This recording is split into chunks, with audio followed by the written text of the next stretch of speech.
All right. So, like we talked about last time, we're gonna I at least want to try this for 2, 3 weeks. I'm a little nervous to see how this goes. I've never done anything like this, so but something that I think that is uh, equally as important to me as Scripture is being a people who, or a church who that praise and that we seek the Lord. And I think it's important to come together as a body and pray, seek the Lord in prayer together. And so I think Scripture is a really good place to start with that. And as we will study a psalm, we'll study a passage of Scripture, we'll look at it, we'll see what it says, and then we'll just pray that together. Uh, and obviously, we kind of have a pretty chill group tonight, so we'll keep it short and sweet, and then we'll enjoy some baked goods. But we'll start with Psalm 1. This is, I think, Psalm 1, and I think we talked about it last time, but Psalm 1 and Psalm 2 are kind of the intro to the whole collection.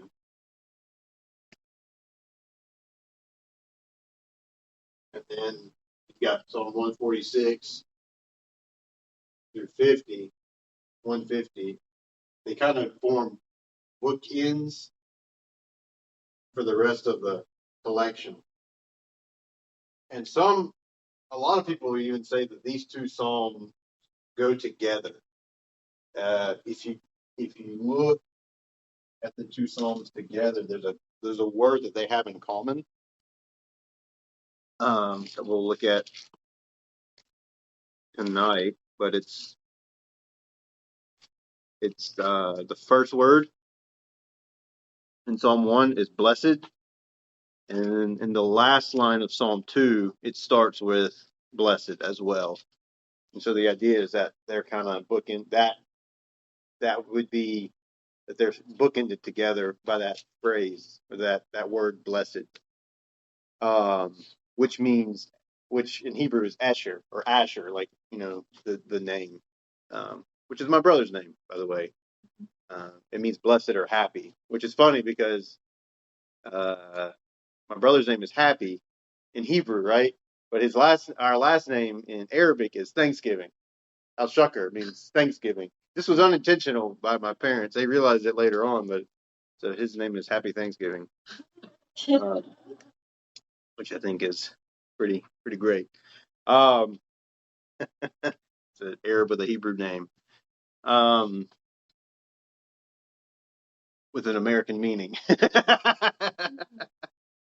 Oh, great. Okay, so, but yeah, so Psalm 1 is he's basically showing us how to be extra blessed.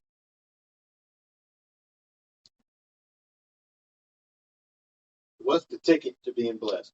But who doesn't want to be blessed? Literally everybody wants to be blessed, right? Like we don't know anybody who's you want to be blessed. If you were to go up to somebody at Walmart at 3 in the morning and they're like,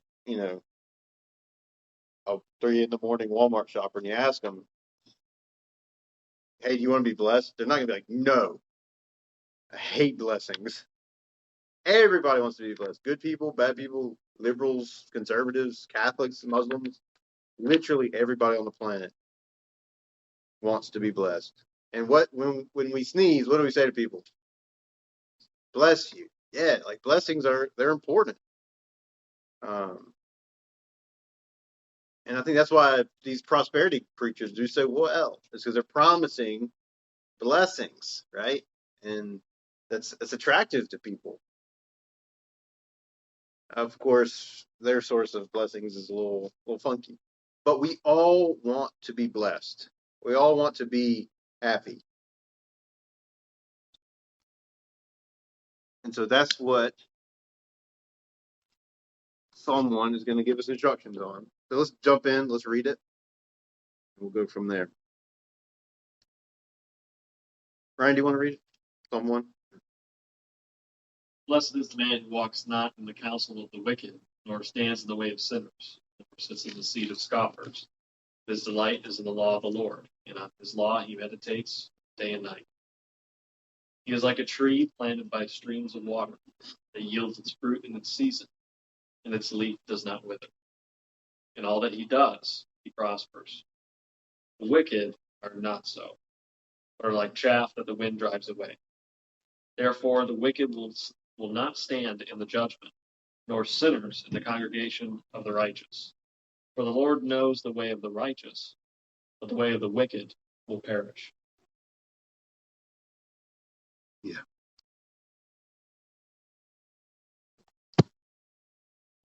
So the goal is to be blessed. And so the author of the psalm, he gives some wisdom in how to be blessed. But the first thing he gives isn't how to be blessed, but it's what not to do. He doesn't tell us what to do first. He tells us he doesn't tell us what to do first. He tells us what not to do. And so if you look, there are 3 lines to that. And so do you remember the last time we talked about parallelism, where one line will kind of build upon the line before it to kind of paint one big idea? That's pretty much what's going on here. I think the temptation is to kind of pick it apart and to say like, oh, it's, what does it mean to walk? And then what does it mean to stand in the way of sinners? Or what does it mean to sit in the seat of scoffers? And to kind of piece that together and to see what each one means. But I think instead, what the author is telling us is, y'all, avoid the wicked. Don't take any part in what the wicked are doing. The wicked, they want to pull you into their lifestyle, and it is easy. It is so easy to get off of the straight and narrow path and to follow them and to be like the wicked. But he's saying avoid it. Don't get near where they walk. Don't get near where they stand. Don't get near where they sit. Just avoid them altogether. So he's painting that picture of, hey, avoid the wicked. Stay away from it. But then he jumps in what we should do. He says, our delight, but, there's a big but there, his delight is in the law of the Lord. So the man who wants to be blessed, the person who wants to be blessed, his delight is on the law of the Lord. Delight in Hebrew is chayfetz, means to find pleasure in. It's basically the same meaning, right? The blessed man finds delight in the law of the Lord. He loves it.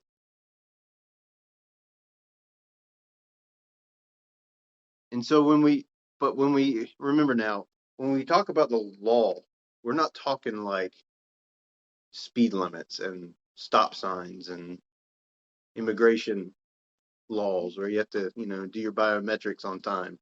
It's instruction. Law in Hebrew, it's Torah. Remember we talked about that. Torah, a better translation, is instruction. God's teachings.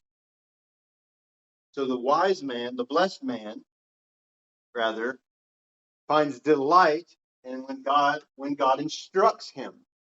And God instructs us through his word. So the wise man, I keep saying that, the blessed man finds delight when God instructs and finds delight in this book.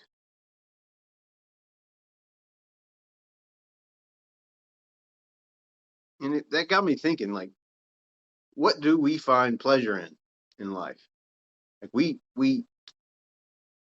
live in a world of quick dopamine fixes. Like we can get on our phone and just go numb for hours. Just numb. It's so easy. Amazon, get a package the same day. And it's just like, yeah, you get like this little rush, and it's addictive, and it's scary. And but to find delight in this book, it takes time, it takes sacrifice, and it takes 150 small decisions that where we say, I'm going to put this down. I'm going to put it down. It seems it's so easy, right? It seems like a silly thing to say, but it's like, no, we have to decide over and over again to discipline ourselves that we're going to get into this book and dig in and just read it, study it, get in it, and find delight in it. And eventually that's going to come. And it might be an acquired taste. They used to say that about beer, right? You know, when you're in school. Oh, it's an acquired taste. Like, so it sounds a bit pretentious, but it's like, I think, but I think the more we study this book, the more we learn to love it, the more we'll delight in it. Like the author of Psalm 119, he learned to love, he loved the word. And I think that's where the Lord will take us the more we get into it. And that's true delight. That's true pleasure. And that's like the healthiest thing that we can do is to seek the Lord, and to dig into his word.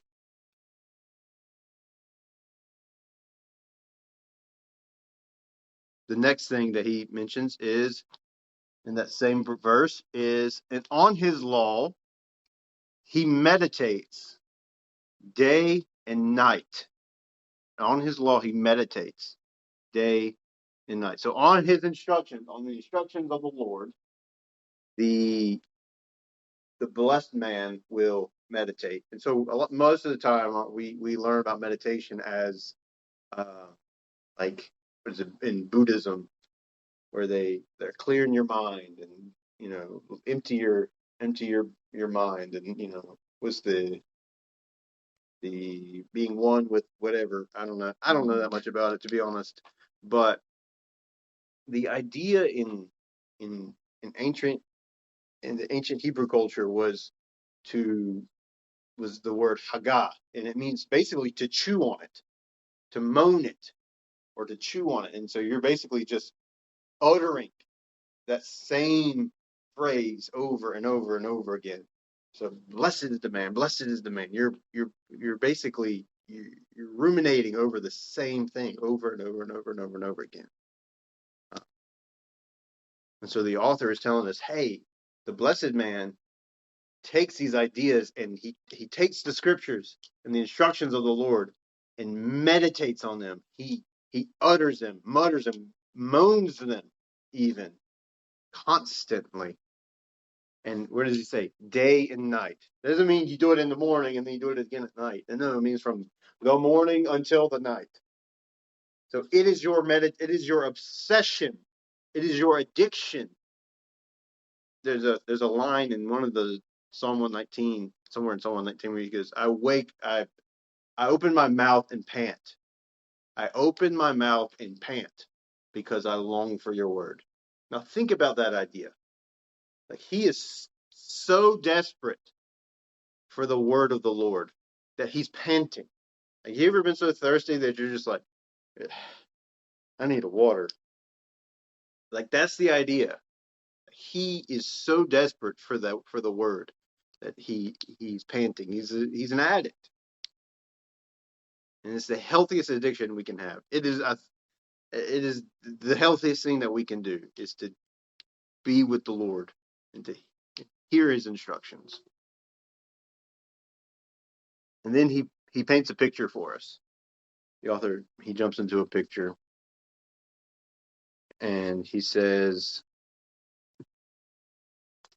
that this is the result of digging into the word. A blessed man is a tree planted by streams of water that yields fruit in its season, and its leaf does not wither. And all that he does, he prospers. So he paints a picture of a tree. So you've got this big, healthy tree, right? And what should this remind you of? Big, healthy trees. Garden of Eden. Boom. Tree of life. Yeah. Planted by streams of water. Now think about this. I've read this in Spurgeon, the great preacher Spurgeon. He said, "Look, think about this.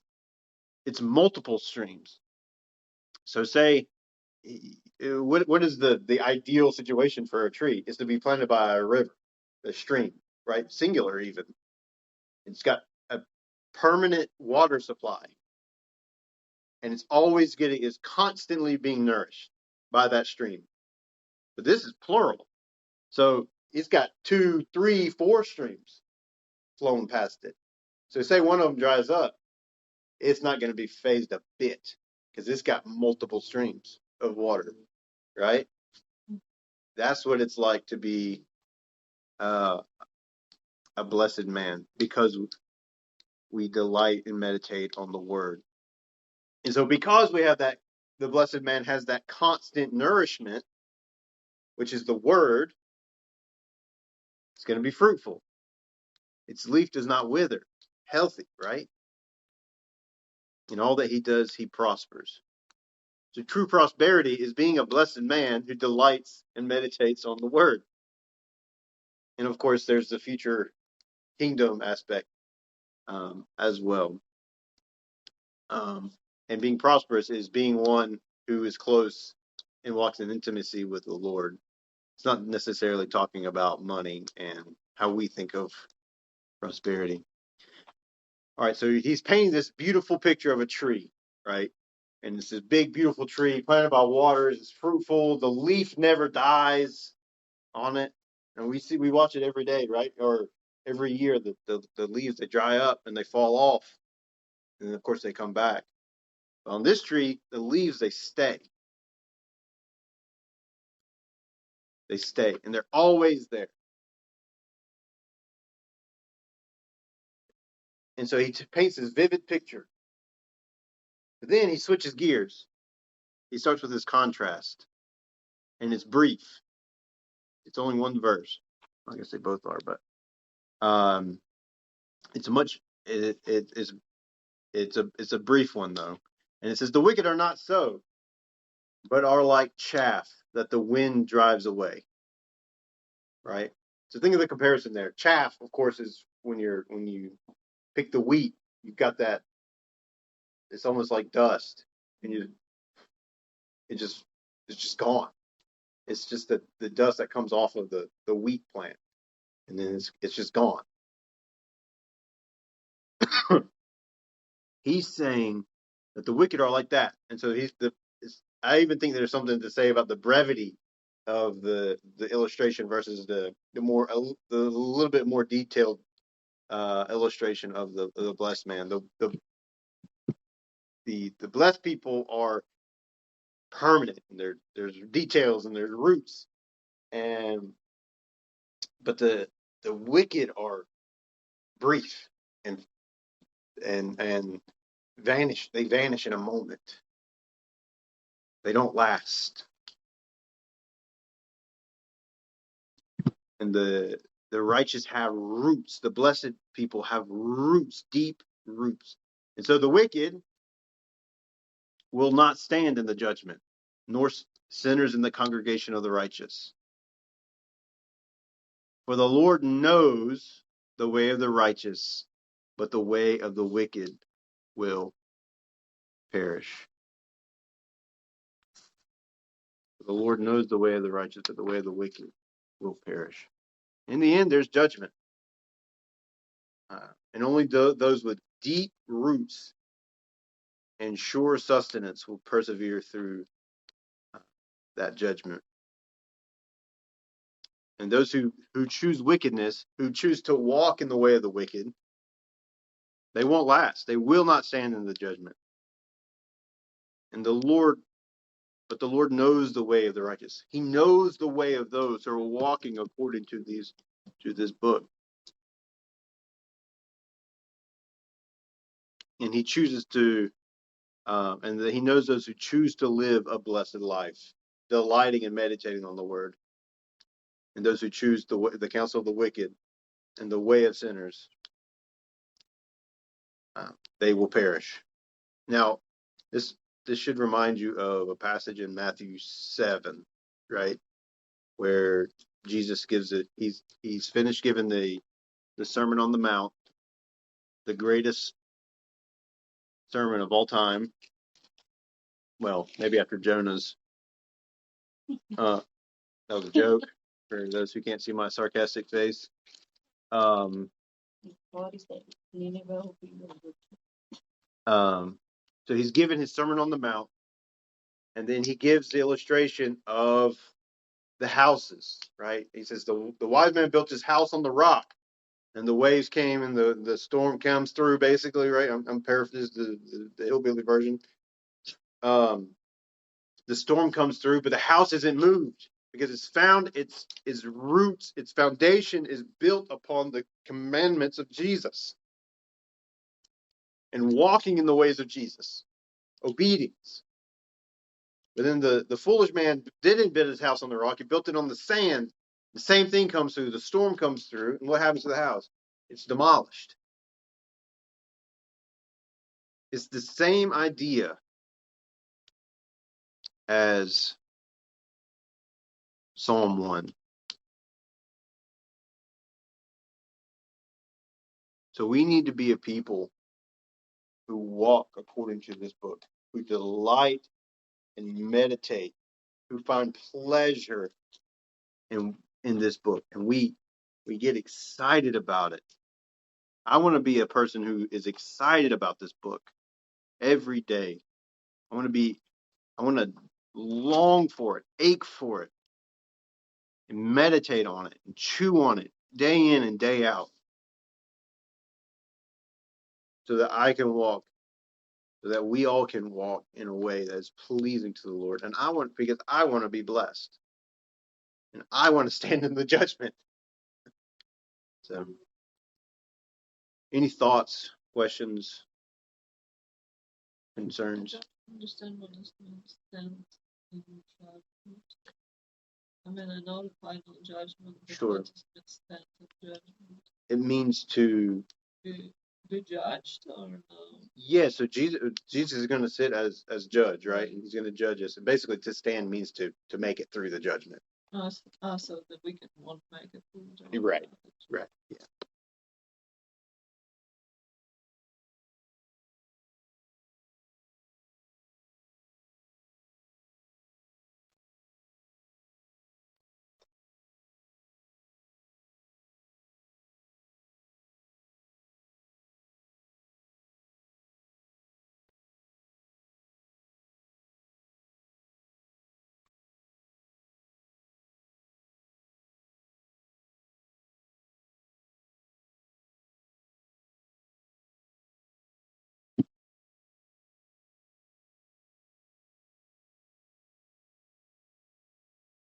Okay. Well, let's just take a few minutes, and we're gonna spend some time in prayer. And so how we're going to do this basically is